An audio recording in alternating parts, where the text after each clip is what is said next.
ঐতিহ্যবাহী মাজারে প্রার্থনা এবং মন্দিরে পুজো দিয়ে বিজেপি প্রার্থীর পাড়া এবং বাড়িতে প্রচারে গিয়ে উন্নয়নের বার্তা তৃণমূল প্রার্থী প্রসূন ব্যানার্জি।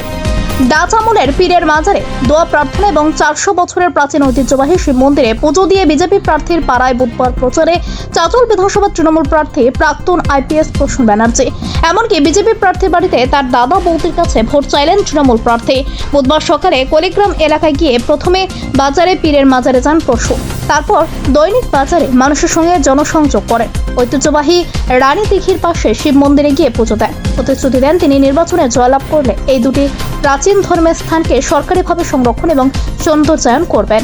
কলিগ্রামেই বাড়ি বিজেপি প্রার্থী রতন দাসের। এই এলাকা দীর্ঘদিন বিজেপির দুর্ভেদ্য ঘাঁটি। সেখানে এদিন জনসংযোগে উন্নয়নের বার্তা দেন প্রসূন বাবু। সংবাদ মাধ্যমের মুখোমুখি হয়ে নিশানা করেন বিজেপিকে। বিজেপি এই বিধানসভায় ফ্যাক্টর না, তাই বিজেপি প্রার্থীকে বিশ্রামের পরামর্শ দিয়ে কটাক্ষ করেন তৃণমূল প্রার্থী। পাল্টা তৃণমূলকে কটাক্ষ করে বিজেপি প্রার্থী রতন দাসের দাবি, প্রসূন ব্যানার্জিও লোকসভাতে হেরেছেন, বিধানসভাতেও হারবে। পাড়ায় প্রচারে যান, আপনার বাড়িতেও যান এবং আপনাকে বিশ্রাম করার পরামর্শ দিচ্ছে, কি বলবেন?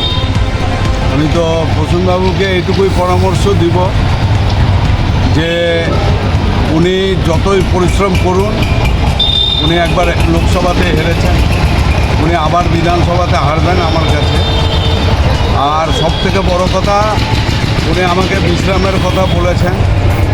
আজকে আমি একজন পঞ্চায়েতের সদস্য ছিলাম, আজকে পার্টি আমাকে বিধানসভাতে ক্যান্ডিডেট করেছে, আর উনি লোকসভার ক্যান্ডিডেট ছিলেন।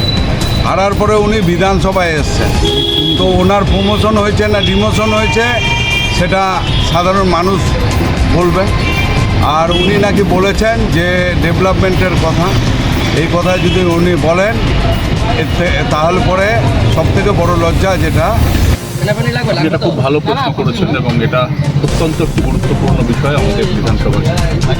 আচ্ছা, প্রথম বলেছিলাম চাঁচল বিধানসভা এবং তার মধ্যে বিশেষ করে কয়েকটি অঞ্চল, তার মধ্যে একটি কলিগ্রাম তো বটে, তার একটা অসাধারণ ঐতিহ্য আছে। এটা আপনি বললেন যে মাজারে আমি গিয়েছিলাম, সেটা ডাচ আমলের।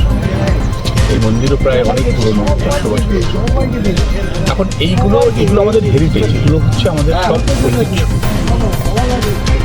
এইগুলোকে রক্ষণাবেক্ষণের জন্য কেন্দ্রীয় সরকার কোনো কাজকর্ম করে না। বেসিক্যালি আপনি যদি দেখেন, আমি একদম টেকনিক্যালি আপনাকে বলছি, আর্কিওলজিক্যাল সোসাইটি বা সার্ভে অফ ইন্ডিয়া, তাদের কাছে ফান্ড থাকে। হেরিটেজ সোসাইটি যেটা থাকে ইন্ডিয়ান গভর্নমেন্টের, তাদের উচিত সেগুলোকে ভালো করে পর্যবেক্ষণ করে ব্যবস্থা